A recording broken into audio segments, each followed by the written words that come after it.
All right, so we're going to transition, if Miss Suter's good, we're going to transition into a rib series from here. I'm going to start with PA ribs bilateral. So let me roll in. I've got to get my 15 by 17 cassette. If it's PA, she's going to be facing the board, so this is going to look familiar to you. We're going to center at T7. We're going to put the top of the image receptor 1.5 to 2 inches above the outer margin of the shoulder. What does that sound like, guys? Sounds like PA chest. Well, if you've looked at a PA chest, you might notice that the entire rib cage is captured on a PA chest. So we want to go to a vertical bucky, stop lying to our X-ray machine, get a nice 14 by 17 field. Right, shoulders are rolled in, the scapula are still not necessarily getting out of the way of the lung fields now. Now we're getting out of the way of the rib cage. Okay, nice deep inspiration. Basically, everything looks the same on this end to a PA chest. The difference is we're going to shoot with a different technique, and we are going to shield these patients. You can see the shield over in the corner.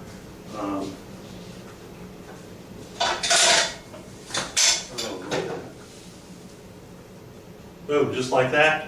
What we want to do with that deep inspiration, we want to capture about the first 10 ribs coming off the thoracic spine with the lungs in the background. So the technique changes. For a typical chest x-ray, you're going to use high kV, low mass. You're going to use like 120 kV, 110 kV, and the mass is going to be somewhere underneath 5 or 10 on most systems. Okay? For ribs, you want to go the other way with that. What you want to do is burn out all the soft tissue and over-penetrate the soft tissue so it kind of fades to black. And you only want the ribs to show up or pop on the image receptor.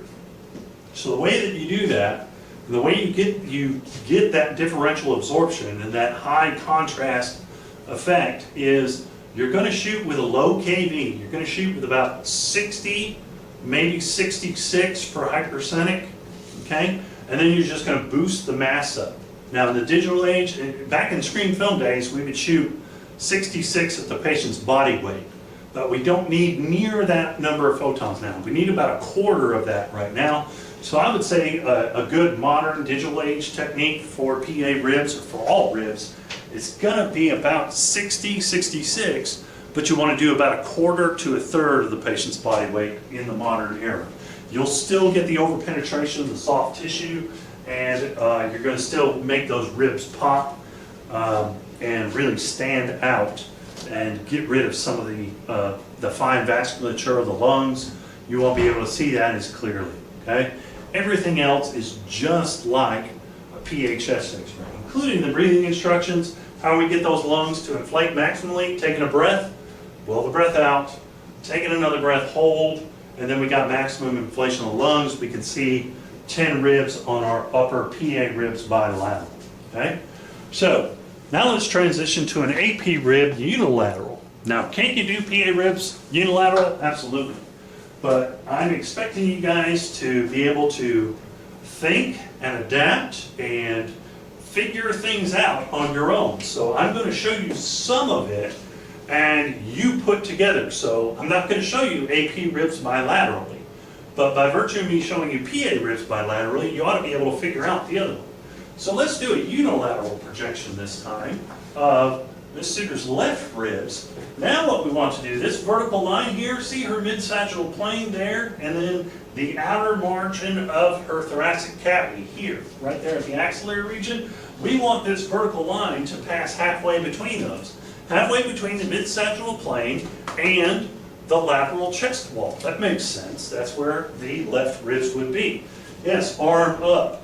Not necessarily Miss Suter, but some of your more heavy-set patients, they're going to have the flap, to put it bluntly.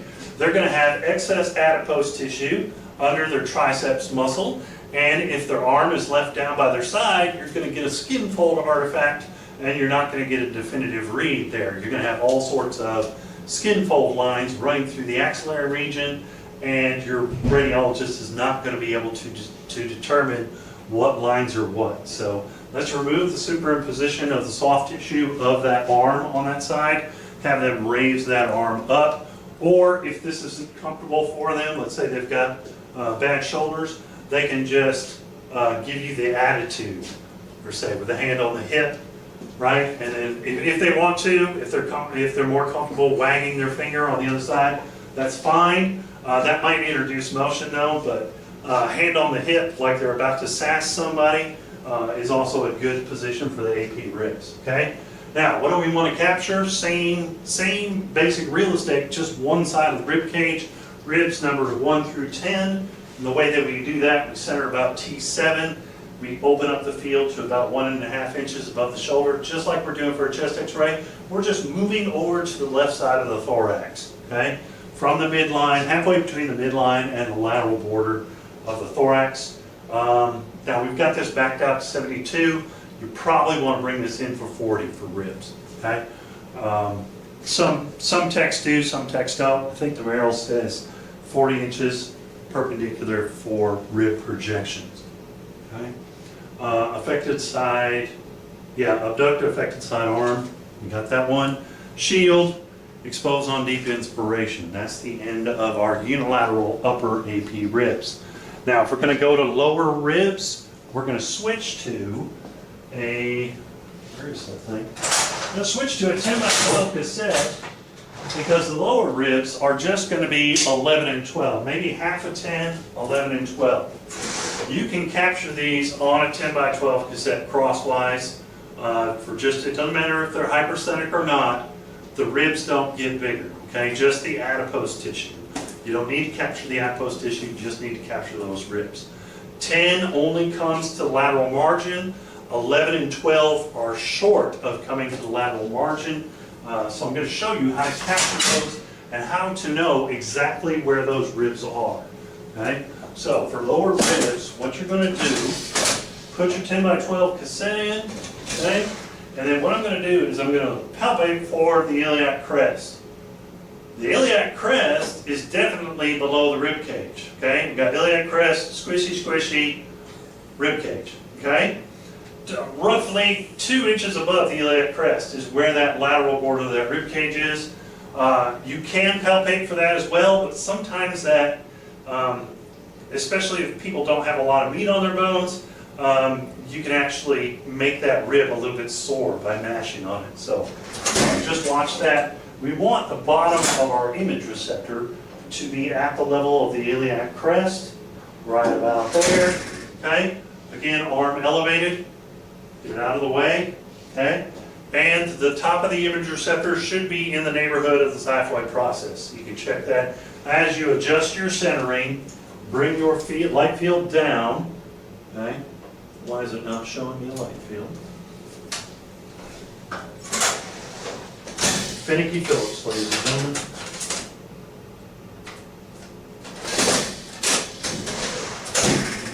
Yay! Bring our light field down to the appropriate center to the IR, and you notice that the xiphoid process, go and indicate that for us, Monsieur, thank you, okay, is right there at the top of the field. Well, where is the xiphoid process? It is at the level of T10, T9, T10. So I know that 10 is on there, right? 11's right below it, and then the bottom of my film is at the top of the pelvis. So 10, 11, and 12 have to be on the appropriate field. Now, where are we centered here? Let's scoot that way. Oh, that's it. Same centering. Left side of the thorax, halfway between, again, the lateral side of the torso and the mid-sagittal plane. And the ribs, those bottom 3 ribs, have to be in that 10x12 field because you've boxed them in. You've put the bottom of the exposure field at the iliac crest, you put the top of the exposure field at the level of T10. Ribs descend as they travel outward. So if the top of the field is capturing T10, T10 is going to travel down into your exposure field, 11 is, and 12 is, and then you're going to have about 3 inches of real estate underneath 12, and then you'll see just peeking into the bottom of your exposure field, you'll see the top of the wing of the pelvis, okay? Some techs will tell you that you can't do it on a 10 by 12. They're lying to you. They're not good enough at sorting out landmarks and positioning. This is optimal positioning for a lower rib AP. I've never missed lower ribs AP using 10 by 12 crossline because my positioning was on point based on those landmarks. Right? Now, if you're going to do bilateral ribs, don't do a 10 by 12, do a 14 by 17 crosswise. And I'll show you that real quick. Just center yourself a little bit in the center. Okay? And then, very much like a pelvis, but instead of capturing the pelvis, we are capturing, or if you prefer, it's similar to an upright abdomen projection. Okay? Over this way just a little bit. Mid-sagittal plane at the level of just under T10, bottom of the image receptor at the level of the iliac crest. The rib cage must be superior to the iliac crest. I don't care who you are, your rib cage is superior to your iliac crest. So if my bottom of my image receptor is at the iliac crest, I know that I'm going to capture it. It looks like I'm about 1.5 inches, 2 inches inferior to the xiphoid process for my center there. Okay? What technique you should use? Well, you might have noticed that ribs look really good on abdomen projections.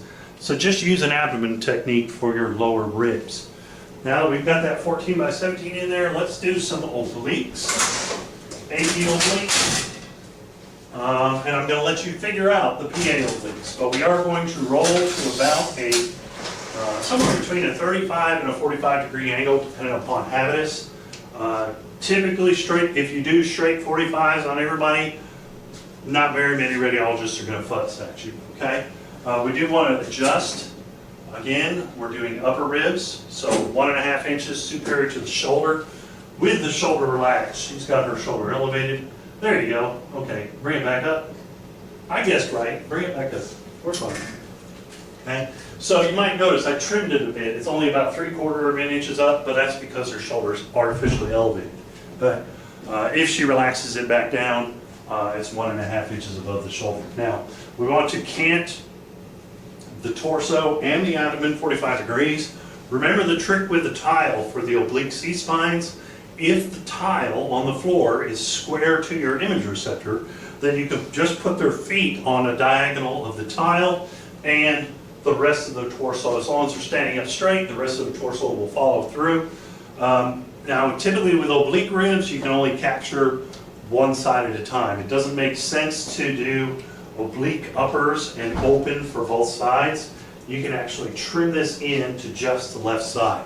If you clip the right side, it's not significant because those are folded over on themselves and aggressively superimposed.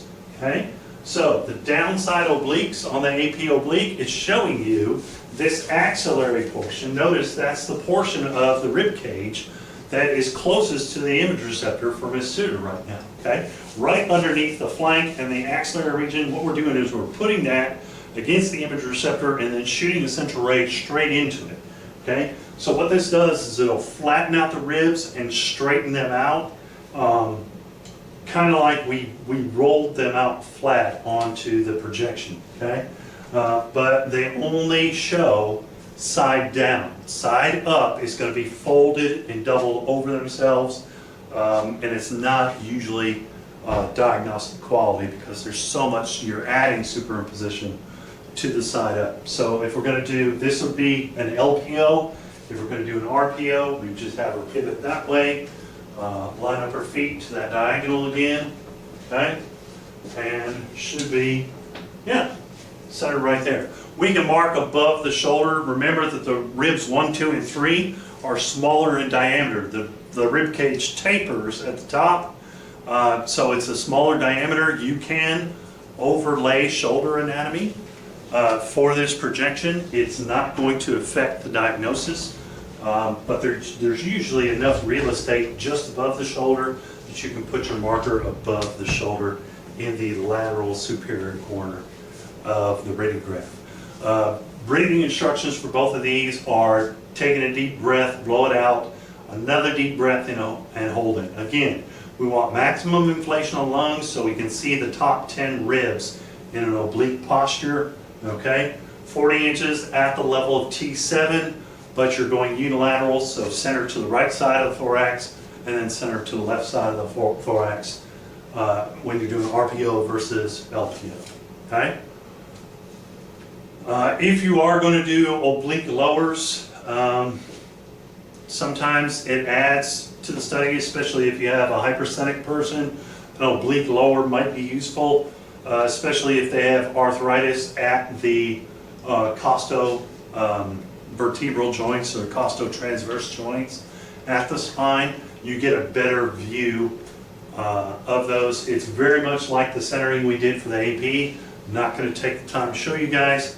You just change the body again into a 45-degree oblique, but your centering is roughly the same as what I diagrammed for you for the straight AP lowers, okay?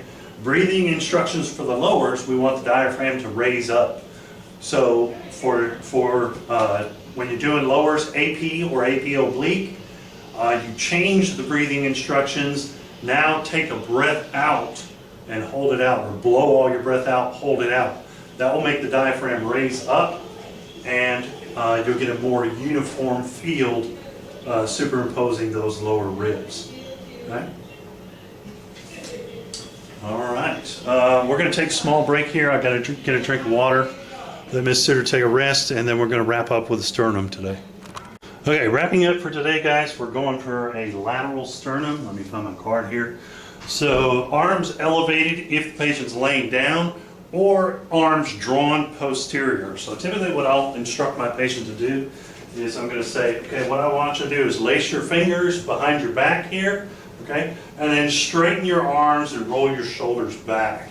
Now, what that's doing, both Ms. Suter and myself, is it's actually bowing the chest out forward, so that sternum that we know is on the anterior chest wall is going to come forward of the humeral heads, okay? Normal posture, the patient's shoulders are going to be rolled forward and you're going to obscure the manubrium. So they've got to do this maneuver and arch the shoulders back in order to see the entire manubrium in profile, okay? So where do we center? Well, the sternum is blessed to have a palpable landmark at its most superior and its most inferior. We know about the sternal notch and the xiphoid process, so centering couldn't be easier. We put the top of the light field about an inch above where we see the sternal notch, and then with a 10 by 12 portrait, the bottom of the light field should carry through below the level, about an inch below the xiphoid process. Now, are we centering like a lateral chest x-ray, mid-coronal plane? No, we're a little bit forward of the mid-coronal plane because we know that that sternum is on the anterior chest wall. You don't want to center exactly on the sternum. You want to center about halfway between the anterior chest wall and the mid-coronal plane. So split the difference between the mid-coronal plane and that anterior chest wall after they have done the maneuver where they've arched their shoulders, okay? Now, to get just a little bit more real estate and freer superimposition, to really get the chest to expand in volume, taking a deep breath and hold it, and then the patient with a fully inflated lungs, that sternum creeps out just a little bit more anterior. You can mark in the anterior and superior corner of the radiograph with the 10 by 12 cassette portrait style in the bucky. Now, 72-inch SID. Why do we ever shoot with a 72-inch SID? Why do we do it with a lateral C-spine? Why do we do it with a chest x-ray? Why? Well, you should have thought of magnification by now. So the sternum, her sternum right now, my sternum, anybody's sternum you put up here, when you're shooting it lateral, it's going to be about 6 inches of OID off of the image receptor. So it is going to be magnified. So to compensate for that magnification, you're going to want to back up your lateral sternum projection. The book recommends 60 inches, but good luck finding a machine that allows you to radiograph at 60 inches. The modern machines have safety circuits in them, and if you're not exactly at 72 or you're not exactly at 40, it's not going to allow you to expose. So That distance is a little dated in Merrill's Atlas. Probably a 72-inch SID is preferred. Go ahead and relax over there, Ms. Suter. Our next projection, to complete the series, we want to do an RAO. Now you can do an RAO or an LAO. Sometimes you'll do both depending upon your facility. The RAO is the more common projection. And again, I'm going to expect that you guys can figure a few things out.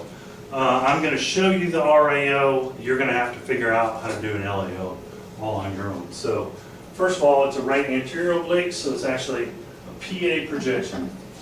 My hand's numb. Oh dear. It's almost over, Ms. Suter. I apologize. Okay. The next thing we want to do is we want to assess habitus, because the amount that we roll the patient is determined by how thick is their torso front to back. If we've got an asthenic or a hypersthenic person, what we'll have is sternum, spine, but the patient's thin front to back, so you actually have to roll them more to get the sternum out of the way of the spine. And that's what we're doing with this shallow oblique maneuver. It's somewhere between 15 and 20 degrees, but it's based, the thicker the chest is, the less that you have to roll them. So I would say Miss Suter is about an average habitus here. So I'm going to put her right in between. A 20-degree angle would be like this. 15 would be like that. I'm going to split the difference, and it's real subtle. It's about like right there, okay? Just enough to see them oblique. You don't want a 45 here. You just want to, remember, you got the spine here, sternum here. You want to roll them enough so that the sternum is peeking out from beyond the corner of the T-spine. So that's what we're going to do. When we roll, your little skeet there, when we roll the patient, just a shallow oblique, okay? And what that's going to do is it's going to move the sternum over top of the heart muscle and off of the T-spine, and we're going to get a nice, the heart muscle is going to add to the attenuation of the x-ray beam, and we're going to see the sternum bone nice and clear in that RAO projection. Now, where's the top and bottom? Again, sternal notch, xiphoid process. If you include both of those in the top and bottom of your light field, you're going to capture the whole sternum, okay? Where should this vertical centering line be? Well, with the patient's shoulder relaxed, we've got the spinous process of the T-spine here, and we've got the medial margin of the scapula here. That vertical line should be coming through halfway between both of those, between the spinous process of the T-spine that you can palpate for, and between the medial margin of the scapula. So direct your vertical targeting line right through that gap, and you should be right on the sternum for the RAO projection. Okay? And I didn't change my marker, shame on me. Make sure you change, mark side down, so it should be in the upper anterior corner of the exposure field. Mark right side down for a correct RAO projection. The SID, we still at 72? No, we really don't have a lot of magnification here. We're going to bring that into, grab the right button, Chelsea. We're going to bring that into a 40-inch projection. Right there. See how it expands back open to the appropriate field. Now, do we want deep inspiration? Well, Merrill says you can go about this projection two different ways. You can do deep inspiration and hold, or you can do a breathing technique for an RAO sternum and blur the ribs out. So a breathing technique, if you remember from the T-spine lecture, it's basically, you take a static technique. For this, I would use probably 75 and about 20 to get a good sternum. Maybe in the digital age, 75 at 10. But for a breathing technique, I'm going to take that 20 or 10 mass, and I'm going to split it apart into the MA station and the time, and make the exposure time run for at least a second and a half. Okay? And then for breathing instructions for the breathing technique, the patient's going to breathe normally. Okay, you're going to hear the exposure go off. I just want you to breathe in, breathe out. Breathe in, breathe out. Breathe in, just keep at that cadence. Breathe in, breathe out, breathe in, breathe out. If the patient's breathing normally, the rib cage will oscillate up and down and in and out, and the ribs will blur out, and you won't be able to see them on the radiogram. Okay? So this is another one, you can employ a breathing technique with this projection to get a clearer view of the sternum without superimposition. Okay. Our last projection for today, let's see if, I think we got enough time. Yeah, 9 minutes, here we go.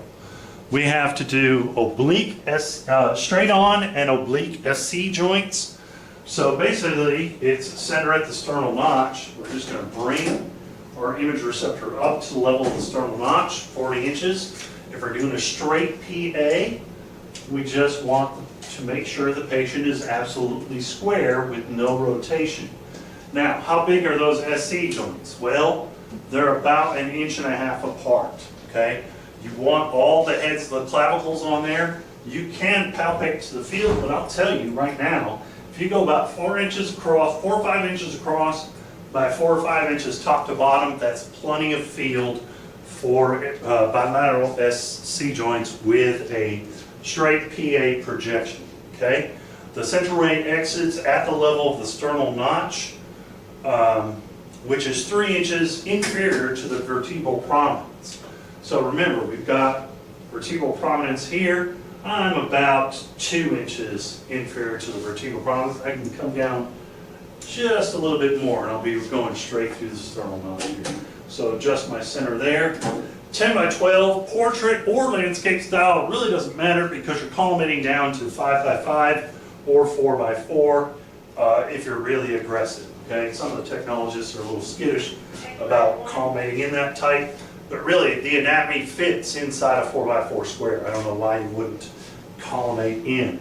And then if you're going to do the obliques, the oblique is going to actually show you side down.